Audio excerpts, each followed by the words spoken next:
ആൽഫാടെക്കിൻ്റെ പുതിയ വീഡിയോയിൽ എല്ലാവർക്കും സ്വാഗതം. ഇത് നമ്മുടെ പുതിയൊരു സൈറ്റാണ്. അടുക്കളയുടെ പിൻവശത്ത് ഒരു സൺഷെയ്ഡ് മാത്രം ഉണ്ടായിരുന്നുള്ളൂ. അവിടെ നമ്മൾ പ്ലാറ്റ്ഫോം അടിച്ച് ഒരു 4 അടിയുടെ വീതി കൂട്ടി മൊത്തം ഒരു 6 അടി വീതിയാക്കിയിട്ട് ഒരു വർക്ക് ഏരിയ ഉണ്ടാക്കിയാണ്. 20 നീളം 6 അടി വീതി അത്രയും ഒരു വർക്ക് ഏരിയ ഉണ്ടാക്കുകയാണ്. ഇപ്പോൾ നമ്മൾ പ്ലാറ്റ്ഫോമാണ് ഉണ്ടാക്കേണ്ടിയിരിക്കുന്നത്. പഴയ സൺഷെയ്ഡിൻ്റെ കൈവേരിയാണ് നമ്മളിപ്പോൾ കണ്ടുകൊണ്ടിരിക്കുന്നത്. അപ്പോൾ നമ്മൾ ബോർഡ് 3/4 ഇഞ്ച് ബോർഡാണ് ഇടുന്നത്. മുകളിൽ റൂഫ് അടിക്കണം. അപ്പോൾ ബോർഡിനുള്ള പ്ലാറ്റ്ഫോം റെഡി ആയിട്ടുണ്ട്. ഇതാണ് നമ്മൾ കിച്ചണിൽ നിന്ന് ഇറങ്ങാൻ വരാനുള്ള വഴി. ഇതിപ്പോൾ ഒരു വഴിയായിട്ട് മാത്രമേ ഉള്ളൂ. അങ്ങനെ നമ്മൾ പണി തുടരുകയാണ്. ആദ്യത്തെ ദിവസം പ്ലാറ്റ്ഫോമിൻ്റെ പണി കഴിഞ്ഞു. ഇനി നമുക്ക് 3/4 ഇഞ്ച് ബോർഡ് കൊണ്ടിടണം. നമ്മൾ മേളിൽ ഷീറ്റിനുള്ള സ്ട്രക്ചറാണ് ഇപ്പോൾ ചെയ്തുകൊണ്ടിരിക്കുന്നത്. നമ്മൾ 9 അടി ഷീറ്റാണ് നമ്മൾ ഇടുന്നത്. നമ്മൾ സൈഡും ചെയ്തിട്ടുണ്ട്. നമ്മൾ 4 അടി വീതിയിൽ സൈഡ് മറയ്ക്കുന്നുണ്ട് ബോർഡ് വെച്ച് തന്നെ. അത് കഴിഞ്ഞൊരു 3 അടി വീതിയിൽ നെറ്റ് അടിക്കാനാണ്. ഇപ്പോൾ നമ്മൾ സ്റ്റെയർ ഇവിടെ ഇരിക്കുന്നത് നമുക്കൊരു ഭംഗിക്കുറവാണ്. ഈ സ്റ്റെയർ അങ്ങേ സൈഡിലാണെങ്കിൽ നല്ലതായിരിക്കും. നമ്മളിപ്പോൾ സ്റ്റെയറൊക്കെ അങ്ങോട്ട് മാറ്റുന്നുണ്ട്, പ്ലാനുണ്ട്. അപ്പോൾ ഇത് അത്രയും കൂടെ ഉള്ളിൽ ഒറ്റയടിക്ക് കിട്ടും. ഈ സ്റ്റെയർ അവിടെ ഇരിക്കുന്നത് നമുക്കൊരു ബുദ്ധിമുട്ടാണ്. ഇപ്പം നമ്മൾ താഴെ 3/4 ഇഞ്ച് ബോർഡും സൈഡിൽ 10mm ബോർഡുമാണ് അടിക്കുന്നത്.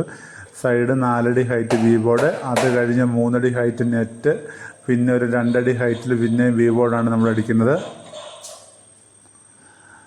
ഇപ്പോൾ ബോർഡിൻ്റെ പണിയാണ് നടക്കുന്നത്. നമ്മൾ ഹാൻഡിലൊക്കെ കട്ട് ചെയ്ത് മാറ്റി ഏകദേശം നീളം റെഡിയൊക്കെ ആക്കി നമ്മൾ സൈഡ് വെക്കാൻ ഒരു സ്ലാബുണ്ട് പാതകം, അതിന് വെക്കാനുള്ള ടൈലിൻ്റെ അളവൊക്കെ നോക്കിയാണ്. നമ്മൾ മുഴുവൻ വർഷം ഇനി നമുക്ക് PVC സീലിംഗ് ചെയ്യണം, കിച്ചൺ കബോർഡ് അടിക്കണം, തറയിൽ ടൈലിടണം, സിങ്കിൻ്റെ അളവൊക്കെ നോക്കി സിങ്കൊക്കെ വെക്കുകയാണ്. അപ്പോൾ നമ്മളെല്ലാം മറിച്ച് പണ്ട് നമ്മുടെ ഈ മൂല വഴിയാണ് സ്റ്റെയർ ഇരുന്നത്, അതെല്ലാം മാറ്റിയിട്ടുണ്ട്. അത്രയും വർഷം നമുക്കിപ്പോൾ ഉൾവശമായി കിട്ടി. സ്റ്റെയർ നമ്മളെടുത്ത് 9 അടി ഷീറ്റാണ് ഇട്ടേക്കുന്നത്. ഏകദേശം 2.5 അടിയോളം ചാട്ടം വരും. ചാറ്റിലൊന്നും അടിച്ച് കയറാത്ത രീതിയിൽ കുറച്ച് കൂടുതൽ ഇട്ടിട്ടുണ്ട്. സൈഡിൽ നെറ്റ് അടിച്ചേക്കുന്നത് 1x1 നെറ്റാണ്, 10 ഗേജിൻ്റെ നെറ്റാണ് അടിച്ചേക്കുന്നത്. ഇവിടെ നമുക്കിനി ഒരു ഡോർ ഉണ്ടാക്കണം. ആ ഡോർ വഴി സ്റ്റെയർ വഴി നമുക്ക് പുറത്തോട്ട് ഇറങ്ങാൻ പറ്റും. നമുക്ക് ഈ മൂല പണ്ടില്ലായിരുന്നു, അവിടെ നമ്മുടെ സ്റ്റെയർ ആയിരുന്നു ഇരുന്നത്. അതെല്ലാം നമ്മൾ റെഡിയാക്കി എടുത്തിട്ടുണ്ട്.